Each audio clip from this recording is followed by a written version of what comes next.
Salut à tous, c'est Kratos Wright. Aujourd'hui on se retrouve pour une petite vidéo sur le nouveau Vegeta Akai no Kami dont les leaks sont tombés hier du chapitre 74 de Dragon Ball Super. Alors si vous n'avez pas été spoil, et je pense que de toute façon vous avez été spoil, c'est clair et net parce que hier c'était l'euphorie sur les réseaux, notamment sur Twitter. Donc si vous avez eu cette chance là, partez parce que ça va full spoiler. Donc du coup hier on a eu les leaks de la nouvelle transformation de Vegeta sous sa forme Akai no Kami. Apparemment ça serait la traduction officielle de sa transformation, ce n'est pas Akai Shin.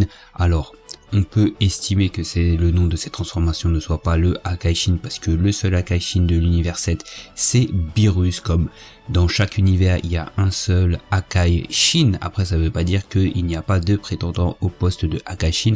On l'avait vu avec Toppo qui était candidat au poste de Akai Shin de son propre univers, l'univers 11. Donc du coup que Vegeta est une transformation Akai no Kami et qu'elle cette transformation est une appellation différente de celle de Akai Shin, c'est plus que logique parce que du coup on se retrouverait avec deux Akai Shin, ça serait un peu bizarre sachant que le rôle de Vegeta c'est pas de justement reprendre le rôle de Beerus dans l'univers 7. Donc cette nouvelle transformation de Vegeta en Akai no Kami a fait beaucoup jaser.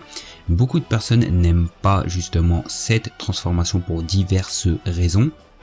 Vous avez ceux qui n'aiment pas son apparence, ceux qui n'aiment pas le fait qu'il n'ait pas de sourcils, ceux qui n'aiment pas du tout que on ait encore une énième transformation dans Dragon Ball Super. Moi personnellement le fait qu'on ait une nouvelle transformation de Vegeta, ça ne me dérange absolument pas. Je fais pas partie de ceux qui vont vous dire oui il y a encore 1000 transformations dans Dragon Ball donc c'est nul. Non pas du tout, je ne suis pas de ce genre là. Moi personnellement s'il y a des nouvelles transformations je ne crache pas dessus. Par contre la seule chose que je demande c'est que les transformations aient des particularités et on a eu ça avec le manga Dragon Ball Super plus que dans l'anime. Même si ça se perd au fil du temps. On avait le Super Saiyajin God qui lui était ultra rapide, on avait le SSJ Blue qui était ultra puissant mais on perdait vraiment en endurance. C'est bien sûr pour ça que Vegeta a perdu contre Hit parce qu'il s'était transformé en SSJ Blue contre Kiabe et du coup quand il s'est transformé en SSJ Blue contre Hit il n'était plus au top de sa puissance et il s'est fait éclater. C'est ce que Whis explique dans le manga Dragon Ball Super. Donc j'aime bien ça, j'aime bien lorsque les transformations à partir du Saiyajin God ont leur utilité. Et ce qui est bien, c'est que on peut les réutiliser beaucoup plus tard. C'est pas, ça devient obsolète comme le SSJ1 alors qu'on est en SSJ3, en SSJ2. Donc ça c'est une bonne chose. Et on l'a vu notamment dans l'arc contre Black Goku dans le manga que Vegeta a utilisé cette particularité du SSJ God pour être rapide et il se transformait quelques secondes en SSJ Blue pour frapper Zamasu pour lui faire mal et pas perdre trop d'endurance. Donc ça c'est des choses que j'aime bien et j'espère que c'est des choses qui vont rester au fil du manga et que ça va pas se perdre et que le SSJ Blue ne fasse pas comme l'anime, genre on peut rester indéfiniment SSJ Blue sans contrepartie. Donc ça c'est une excellente chose.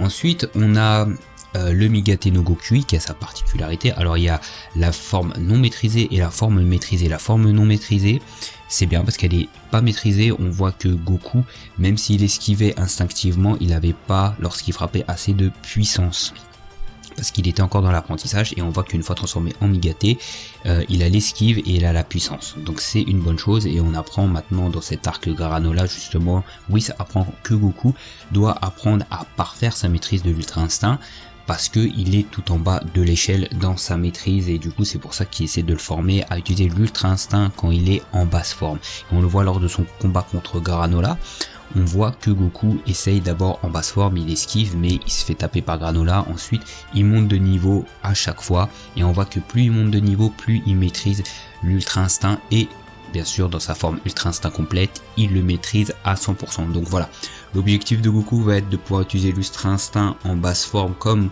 lorsqu'il se transforme pour que ça ne devienne plus une transformation et que ça devienne permanent comme Whis et tous les autres. Vegeta devait avoir sa transformation Et j'aime bien le fait que Vegeta ait sa propre transformation. Voilà, c'est pas tous les deux sont SSJ God, les deux ne sont pas SSJ Blue, les deux ne sont pas Ultra Instinct. J'aime bien ça, Vegeta a sa propre voix. Je pense que maintenant dans Dragon Ball, il faut que chacun ait ses propres transformations. Broly a sa transfo, entre guillemets, parce que lui, il utilise la puissance du Ozaru. Goku suit l'Ultra Instinct, Vegeta le Hakaishin. Et on pourrait justement Gohan, on a vu que dans le manga Dragon Ball Super, Gohan reste très fort. Au moins du niveau de Kefla, même si ça a été un peu bâclé ce genre d'explication, Gohan est très fort, on l'a vu notamment contre Moro, même si c'est pas battu contre Moro, mais c'est battu contre le sbire qu'il a baladé. Donc ça c'est très bien, que Gohan lui se repose sur son potentiel et qu'il n'est pas obligé de se transformer, qu'il reste en mode mystique. Voilà, donc ça c'est une bonne chose. Chacun ait ses propres particularités. Maintenant, Vegeta, sa transfo, moi, de manière générale, de toute façon, c'était prévu. On a vu que Beerus l'a entraîné, qu'il a maîtrisé, il tente de maîtriser le pouvoir du Hakai, et on a cette nouvelle forme Hakaishin. Donc, lui aussi, je pense que ça a l'objectif, ça va. Alors, est-ce que ça va être comme Goku, c'est de maîtriser le Hakai comme Beerus sans transfo, ou est-ce qu'il va utiliser justement l'énergie du Hakai justement pour faire d'autres techniques? Alors on connaît pas grand chose sur le Hakai à part que ça détruit, comme Beerus nous a expliqué, c'est d'utiliser l'énergie de la destruction pour faire mal, pour détruire. On a vu lors de son entraînement que justement il prenait un petit caillou et il le faisait détruire et ça crée une explosion gigantesque. Ça c'est une des formes de l'utilisation du Hakai. Je pense pas que Beerus nous ait montré toute l'étendue du pouvoir du Hakai, et ça c'est une bonne chose. Donc la maîtrise du pouvoir du Hakai pourra nous donner de nouvelles techniques, et il semble que ce Vegeta là ait justement travaillé sur certaines techniques qui peuvent lui être propres, parce que Beerus il a juste appris la maîtrise du Hakai mais il lui a pas montré ses propres techniques à lui. Donc à Vegeta de justement utiliser cette énergie du Hakai pour créer de nouvelles techniques. Et là, c'est là qu'on rentre dans l'instant théorie, on va voir qu'est-ce que Vegeta peut créer comme technique pour justement contrer Granola, mais aussi contrer le Migate no Gokui, parce que Vegeta maintenant, si cette transformation n'a pas les particularités, certaines particularités, il pourra pas affronter Goku, parce que Goku va esquiver tout, et si Goku peut tout esquiver et toucher Vegeta, peu importe l'endurance de Vegeta, Vegeta perdra au final. Donc il faut que ce Vegeta ait quelque chose qui puisse contrer Granola et qui puisse contrer l'Ultra Instinct, et rien de mieux que le pouvoir du Hakai no Kami. Donc on peut théoriser. La première chose, c'est que ce qui peut contrer l'Ultra Instinct, ce qui peut contrer Granola, c'est bien le Hakai, la destruction, mais pas la façon dont Beerus l'a utilisé, c'est-à-dire mettre sa main en face de toi et te détruire. C'est possible à faire, mais si Granola est trop fort, il faut déjà l'attraper pour pouvoir lui faire. Donc, je rappelle que Goku a essayé de le faire sur Zamasu. Bon, il avait réussi à l'utiliser, mais Zamasu était invincible. Et enfin, il était invincible, mais pas au Hakai, parce que justement, il a utilisé la technique un peu comme Dianamba, il a ouvert une porte dimensionnelle et il a mis une patate à Goku, et donc il se reconstituait. Heureusement qu'il s'est reconstitué grâce à son invincibilité, sinon il aurait fait ça et il aurait fini par mourir. Mais du coup, il va falloir encore attraper Granola, mais encore mieux que ça.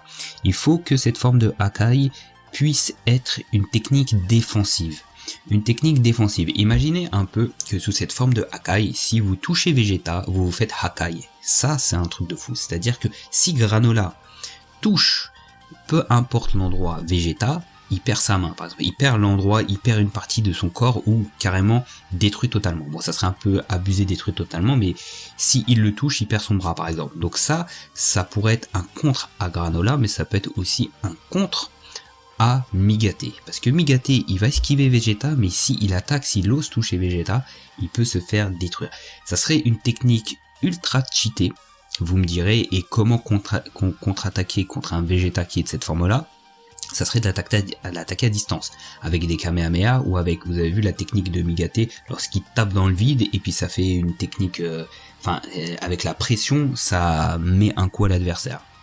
Donc vous avez ça qui est possible, ou alors peut-être ça va dépendre du degré de maîtrise de Vegeta de l'énergie du Hakai et du degré de maîtrise du Migate de Goku. Admettons que Goku ait une plus grande maîtrise de son Migate, il pourrait justement passer outre cette armure de Vegeta, ou prendre des dégâts peut-être lorsqu'il le touche, mais pas au point de détruire une partie de son corps. Donc ça pourrait être extrêmement intéressant à ce niveau-là, et ce qui voudrait dire que Vegeta aussi va devoir continuer à parfaire sa technique et à pouvoir justement évoluer dans cette forme de Akaishin, et pourquoi pas nous développer d'autres techniques. Donc moi, c'est une chose que j'aime beaucoup. Je trouve que c'est vraiment bien à ce niveau-là. Si jamais ils nous pondent quelque chose comme ça, d'ailleurs, on pourrait se poser la question pourquoi Granola a eu peur de cette transformation de Vegeta, alors qu'il n'a pas eu peur du Migate. Quand Goku s'est transformé en Migate complet, il a vu qu'il ne pouvait plus lire, justement, voir ce qui se passait à l'intérieur du corps de Goku, et qu'il ne pouvait pas prévoir ses mouvements. Par contre, il n'a pas eu peur. Là, il est en forme complète. Granola, c'est pas un clone, c'est lui puissance maximale, et il a eu peur. Quand Vegeta commence à se transformer, il a reculé. Et justement, si c'est ça, si justement Vegeta a ce pouvoir défensif du Hakai, et que Granola s'en est rendu compte justement grâce à son œil spécial, et il peut voir de très près, donc du coup peut-être qu'il voit au niveau microscopique que l'énergie du Hakai détruit, je sais pas, des molécules autour de Vegeta, je sais pas, et qui a compris que c'était une énergie destructrice, et que s'il le touchait, si Vegeta le touche ou si lui le touche, c'est chaud pour sa tronche. Donc moi je pense que si c'est ça, c'est excellent, il n'y a rien à dire. De toute façon, il peut y avoir des nouvelles transformations de Dragon Ball Super, c'est pas le souci, il faut juste qu'ils aient des particularités. Par exemple, ça n'empêchera pas Vegeta contre un autre adversaire, je sais pas, un autre adversaire, ou juste se transformer en SSJ God juste pour avoir la vitesse, etc.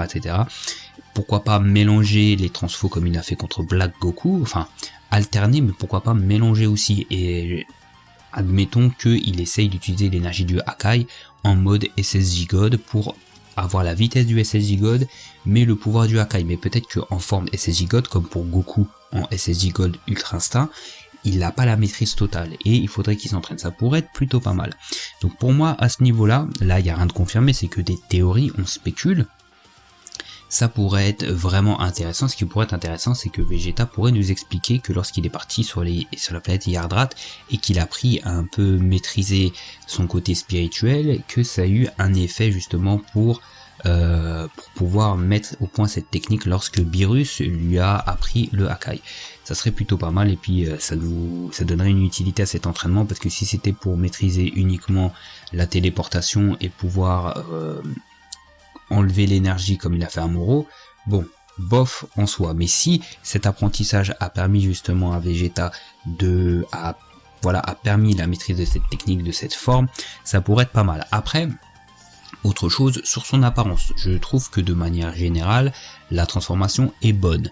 Au niveau de ses sourcils, c'est vrai que moi quand je l'ai vu, j'ai été choqué comme beaucoup, j'ai pas beaucoup aimé, je suis pas ultra fan de ses yeux à la SSJ3. Alors là, sur l'image de côté, on le voit en entier, ça peut passer, mais quand on le voit de face, c'est vrai que c'est pas terrible. Surtout que juste avant, quand il était en train de mourir, entre guillemets, quand il était ultra blessé, il avait un visage un peu comme l'Arc Saiyan et l'Arc Namek de l'ancien Vegeta. Je trouve que c'est beaucoup plus badass. Mais plus je vois la transfo, plus je commence à m'habituer à ses sourcils en mode SSJ3. Donc à voir avec le temps. On va sûrement s'y habituer. C'est comme à l'époque quand on voyait le SSJ Blue, on n'aimait pas. Maintenant qu'il y a du SSJ Blue, surtout quand il est bien fait comme dans le film Broly ou dans certains passages du tournoi du pouvoir, on s'y habitue. Après, à voir. On verra avec le temps, on verra lorsqu'on aura aussi les couleurs de la transformation, ça va vraiment jouer. Est-ce qu'il a les cheveux violets, est-ce qu'il a les cheveux noirs, est-ce qu'il a des cheveux noirs reflets violets, un peu comme Végéto, quand il n'est pas transformé, quand vous regardez bien, il a les cheveux noirs avec des reflets marrons. Donc est-ce que ça va être ça, quelle couleur sera l'aura, etc. Donc est-ce que sa tenue va changer ? Parce qu'il a du bleu sur sa tenue de Vegeta, mais peut-être en se transformant elle va devenir violet. Je vous rappelle que dans le film Fukatsu no F, la résurrection de Freezer, lorsque Vegeta se transforme en SSJ Blue, son vêtement est noir, il se transforme en bleu grâce à l'aura. Donc ça pourrait être plutôt pas mal, c'est le genre de détails que j'aime plutôt. Donc voilà, ça sera tout pour mon avis et les théories qui vont tout autour des techniques de ce Vegeta Hakai no Kami. J'attends le chapitre 74 avec impatience. De toute façon, je vous ferai une review dessus.